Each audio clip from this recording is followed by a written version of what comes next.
ఒక్క cinema hit అయితే చాలు ఆ హీరో వెనుక పెద్ద పెద్ద దర్శకులే పరిగెడుతుంటారు. ఆ రేంజ్లో మనకు హీరోల కొరత ఉందా అంటే ఉందనే చెప్పాలండోయ్.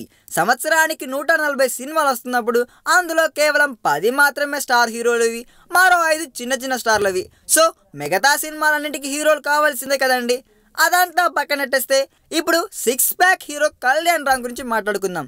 అసలు ఇజం సినిమా క్రిటికల్ సక్సెస్ ఎలా ఉన్నప్పటికీ సినిమాలో Kalyan Ram body language and look మాత్రం అదిరిపోయాయని చెప్పాలి. అందుకే ఇప్పుడు మనోడి తదుపరి సినిమా అంటే ప్రేక్షకులకు కూడా చాలా ఆసక్తికరంగానే ఉంటుందండోయ్. అందుకే ఇప్పుడు చాలా మంది డైరెక్టర్లు కళ్యాణ్ రామ్కు కథ చెప్పాలని చూస్తున్నారంట. ఓ పక్కన ఆల్రెడీ అనిల్ రావుపూడి తనకు ఏ స్టార్ హీరో సెట్ అవ్వకపోతే మాత్రం పటాస్ 2 అంటూ కళ్యాణ్ రామ్తోనే తీయాలని ఫిక్స్ అయిపోగా, మరో పక్కన ఖాళీగా ఉన్న దర్శకులు దేవా కట్ట అండ్ పరశురామ్ కూడా ఇప్పుడు స్టోరీ చెప్పడం కోసం ఈ హీరో అపాయింట్మెంట్ అడిగారంటండోయ్. ఒకవేళ పరశురామ్ కథ ఓకే చేయించుకుంటే మాత్రం ఆ సినిమాను గీత ఆర్ట్స్ ప్రొడ్యూస్ చేస్తుంది. మొత్తానికి డైరెక్టర్లందరూ ఒక్క సినిమాతోనే కళ్యాణ్ రామ్ వైపు చూస్తున్నారండోయ్. ఈ వీడియో మీకు నచ్చినట్లయితే సబ్స్క్రైబ్ చేయండి. ఫిలిమి స్టార్స్ బోల్డ్ అంత న్యూస్ బోల్డ్గా.